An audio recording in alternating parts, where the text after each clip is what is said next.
Good morning बच्चों। पिछले कुछ वीडियो में हम कार्ल मार्क्स का अध्ययन कर रहे हैं, जिसमें द्वंद्वात्मक भौतिकवाद है, वर्ग संघर्ष है, इतिहास की आर्थिक व्याख्या है। इनका अपन ने अध्ययन किया था। आज हम कार्ल मार्क्स के वर्ग संघर्ष का भी पिछली वीडियो में अध्ययन कर चुके हैं। आज हम कार्ल मार्क्स के वर्ग संघर्ष के सिद्धांत की आलोचना पर चर्चा करेंगे। वर्ग संघर्ष सिद्धांत की अनेक आधारों पर आलोचना की गई है, जिनमें प्रमुख रूप से हैं सामाजिक जीवन का मूल तत्व सहयोग है, संघर्ष नहीं है। मार्क्स की इस धारणा को स्वीकार नहीं किया जा सकता कि संघर्ष ही सामाजिक जीवन का मूल तत्व है। वास्तव में यदि ऐसी स्थिति होती तो मानव समाज कभी का समाप्त हो गया होता। संघर्ष की अपेक्षा सहयोग, प्रेम और सहमति की भावनाएं अधिक प्रबल हैं और मानव समाज इन्हीं पर टिका हुआ है। आर्थिक क्षेत्र में भी मजदूर और मालिक के पारस्परिक सहयोग के आधार पर वस्तुओं का उत्पादन संभव है। मार्क्स ने सहयोग के तत्व की उपेक्षा करते हुए और संघर्ष के तत्व पर अधिक बल देकर बड़ी भूल की, जिसने मार्क्स के दर्शन में रचनात्मकता का अभाव कर दिया है। दूसरी आलोचना, समाज में केवल दो ही वर्ग नहीं हैं। मार्क्स ने समाज में दो ही वर्ग माने हैं, किंतु वास्तव में समाज के अंतर्गत केवल दो वर्ग ही नहीं, अपितु इसके अतिरिक्त एक तीसरा वर्ग यानी बुद्धिजीवी वर्ग या मध्यम वर्ग होता है। उसके यानी मार्क्स के समकालीन लेखकों ने इस वर्ग पर ध्यान दिया है, किंतु उसके द्वारा मध्यम वर्ग के अस्तित्व को स्वीकार नहीं करना उसके सिद्धांत की एक बड़ी कमजोरी है। वकील, इंजीनियर, डॉक्टर, अध्यापक और टेक्नीशियन सभी मध्यम वर्ग में आते हैं और इन्होंने समाज के विकास में सदैव ही सर्वाधिक महत्वपूर्ण और निर्णायक भूमिका अदा की है। मध्यम वर्ग का स्वरूप, इसकी समस्याएं और आवश्यकताएं दोनों वर्गों से नितांत भिन्न और पृथक हैं। इस कारण उस पर पृथक से विचार करना नितांत आवश्यक हो जाता है। अगली आलोचना हम कर सकते हैं, सामाजिक और आर्थिक वर्ग एक ही नहीं है।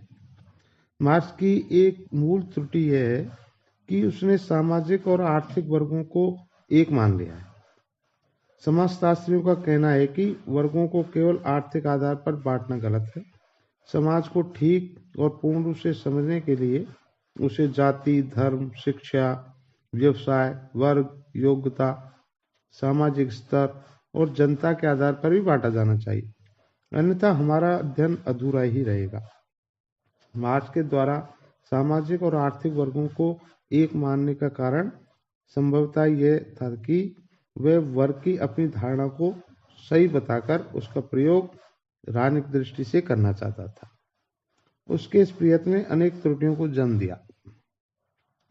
अगली आलोचना का आधार हो सकता है, क्रांति श्रमिक वर्ग के स्थान पर बुद्धिजीवी वर्ग से ही संभव है।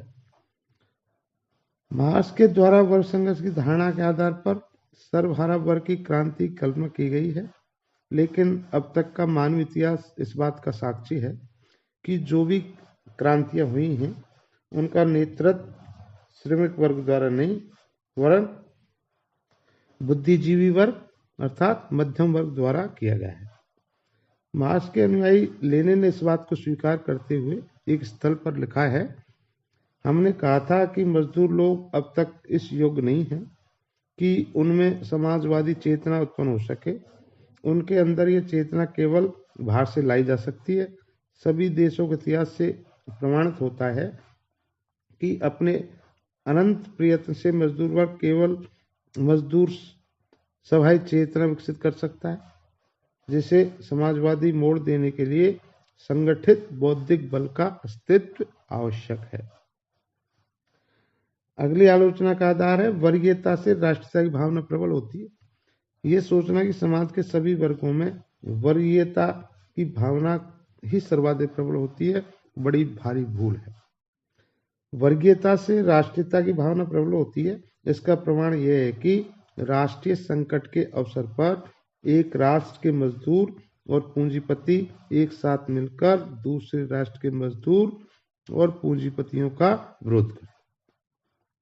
द्वितीय विश्व युद्ध के समय स्टालिन द्वारा सोवियत रूस के व्यक्तियों से वर्गीयता या साम्यवादी भूमि के नाम पर नहीं, बल्कि सोवियत भूमि या मातृभूमि के नाम पर ही अपील की गई थी। अगला आधार है आलोचना का समस्त इतिहास वर्ग संघर्ष का इतिहास नहीं है। यह सोचना कि संसार का सारा इतिहास वर्ग संघर्ष का इतिहास है, ऐतिहासिक दृष्टि से सत्य नहीं है। धर्म शक्ति प्रदान करने की इच्छा, भूमि और मानवीय भावनाएं तथा दुर्भावनाएं सदैव ही संघर्ष के महत्वपूर्ण कारण रहे हैं। डॉक्टर राधाकृष्णन वर्ग संघर्ष की धारणा की समीक्षा करते हुए ठीक लिखते हैं, इतिहास केवल वर्ग संघर्ष का ही लेखा मात्र नहीं है। राष्ट्रों के युद्ध वर्गों के युद्ध की अपेक्षा अधिक हिंसक और अधिक आम रहे हैं। गत महायुद्ध में राष्ट्रीयता की भावना वर्गीयता की भावना से अपेक्षा अधिक शक्तिशाली थी। इतिहास में शासक और शासित, अमीर और गरीब सदैव ही अपने देश के शत्रुओं से एक मन होकर लड़े हैं। हम अपने देश के पूंजीपति मालिकों की अपेक्षा विदेश के श्रमिकों से अधिक घृणा करते हैं। इतिहास में धर्म के नाम पर लड़ाई हुई। पिछले युद्ध में मार्क्सवादी दो चार अपवादों को छोड़कर अपने पूंजीवादी राज्यों की ओर से लड़े थे। भारत में हिंदू मुसलमानों की समस्या अथवा आयरलैंड में कैथोलिक और प्रोटेस्टेंट की समस्या वर्ग संघर्ष की समस्या नहीं है। अगली आलोचना का आधार है मार्क्स द्वारा चित्रित वर्ग संघर्ष के परिणाम सत्य सिद्ध नहीं है। इन सबके अतिरिक्त कार्ल मार्क्स द्वारा वर्ग संघर्ष की धारणा के आधार पर पूंजीवाद के अंत और समाजवाद की स्थापना की जो अवश्यम भावना व्यक्त की गई है वह ठीक नहीं है। मार्क्स पूंजीपति में निहित दोषों के आधार पर उसके अंत की भविष्यवाणी करता है, किंतु यह भूल जाता है कि पूंजीवाद में सुधार की गुंजाइश है। इंग्लैंड तथा अमेरिका जैसे विकसित देशों में श्रमिकों के काम करने की स्थितियों में सुधार कर श्रमिक वर्ग में असंतोष को कम कर दिया गया है। श्रमिक वर्ग की संख्या में निरंतर वृद्धि और पूंजीपतियों की संख्या तथा शक्ति में निरंतर कमी होती जाएगी और पूंजीपतियों तथा श्रमिकों के संघर्ष में श्रमिक ही अवश्य में विजयी होंगे आदि तो ऐसी कपोल कल्पनाएं हैं तर्क और अनुभव के आधार पर जिनके सत्य होने की दावा नहीं किया जा सकता। कुछ सीमा तक तो ये बातें असत्य भी हो चुकी हैं। अतः वर्ग संघर्ष की धारणा का मूल्यांकन करते हुए कैरी हंट ने लिखा है, मार्क्स का ये विचार कि मनुष्यों के समस्त झगड़े वर्ग संघर्ष से उत्पन्न होते हैं, यद्यपि आम लोगों को यह विश्वास दिलाने में कि उनका दुर्भाग्य पूंजीवादी व्यवस्था कारण है जो सर्वहारा वर्ग की विजय के साथ ही समाप्त हो जाएगा, युक्त महत्व रखता है, किंतु एक वैज्ञानिक धारणा के रूप में मिथ्या। ओके, जय हिंद बच्चों।